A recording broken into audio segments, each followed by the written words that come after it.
ഇനിയൊരു മോഷ്ടാവിൻ്റെ വിശാല മനസ്കതയെക്കുറിച്ചാണ് ഞാൻ പറയാൻ പോകുന്നത്. പാലക്കാട് ചന്ദ്രനഗറിലെ ഒരു ഹോട്ടലിൽ മോഷ്ടിക്കാനെത്തിയ കള്ളന് പെട്ടെന്ന് വയറ് വിശന്നു. അപ്പോൾ അയാൾ വിചാരിച്ചു ഓംലെറ്റ് പാചകം ചെയ്ത് കഴിക്കാം. അപ്പോൾ ഈ ഓംലെറ്റ് കഴിക്കാനുള്ള ആ പാചകം ചെയ്യാനുള്ള ശ്രമത്തിനിടെയാണ് കള്ളനെ ഞെട്ടിച്ചൊരു കാര്യം. മുന്നിലൊരു CCTV കുടുങ്ങിയോ. ഓംലെറ്റ് ഇപ്പോൾ പ്രേക്ഷകർ കാണുന്ന അതാണ്. പുള്ളി ഓംലെറ്റൊക്കെ ഉണ്ടാക്കാനുള്ള ശ്രമത്തിനിടയിലാണ് നേരെ കൺമുന്നിൽ CCTV ചിരിക്കുന്നു.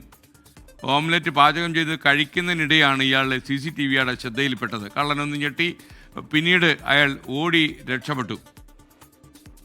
ആ ദൃശ്യമാണ് പ്രേക്ഷകർ കാണുന്നത്. മാത്രമല്ല, ഈ മോഷ്ടിക്കുന്നത് വലിയൊരു ഭാരിച്ച ജോലിയല്ലേ. അതിനിടയിൽ വയറ് വിശന്നു പോയാൽ ആമാശയം ഇതുവല്ലതും കേൾക്കുമോ മോഷണമാണെന്ന്. അതുകൊണ്ട് ആമാശയത്തിന് ഒരു ശമനം കൊടുക്കാൻ വേണ്ടി ഓംലെറ്റ് ഉണ്ടാക്കി. ഓംലെറ്റ് ഉണ്ടാക്കിയപ്പോഴാണ് അത് ക്യാമറ വിഴുങ്ങുന്നത് കണ്ടത്.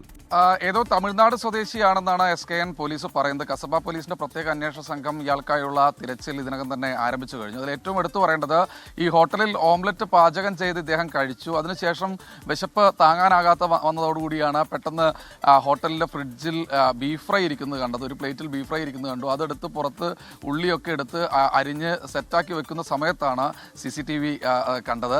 ഈ CCTV കണ്ടതോടുകൂടി പെട്ടെന്ന് തന്നെ മോഷ്ടാവ് സംഭവം അബദ്ധം പറ്റിയെന്ന് തിരിച്ചറിഞ്ഞു. പക്ഷെ അതിനു മുൻപ് തന്നെ ഒരു ഹുണ്ടിക എടുത്തിരുന്നു. ആ ഹോട്ടലിൽ വെച്ചിരുന്ന ഒരു ഹുണ്ടിക എടുത്തിരുന്നു. ഇതിൽ ഏതാണ്ട് 29,000-ഓളം രൂപയുണ്ട് എന്ന് പോലീസ് പറയുന്നുണ്ട്. എന്തായാലും ഇത് ഉടൻ തന്നെ ഓടുകയാണ് ചെയ്തത്. ബുധനാഴ്ച പുലർച്ചെയാണ് ഈ ഒരു സംഭവം നടന്നത്. ഹോട്ടലിന്റെ പിൻവശത്തെ വാതിൽ പൊളിച്ചാണ് അകത്ത് കയറിയിരിക്കുന്നത്. എന്തായാലും മോഷ്ടാവിന് വേണ്ടിയുള്ള അന്വേഷണം ഒരു ഭാഗത്ത് പോലീസ് നടത്തുന്നുണ്ട്.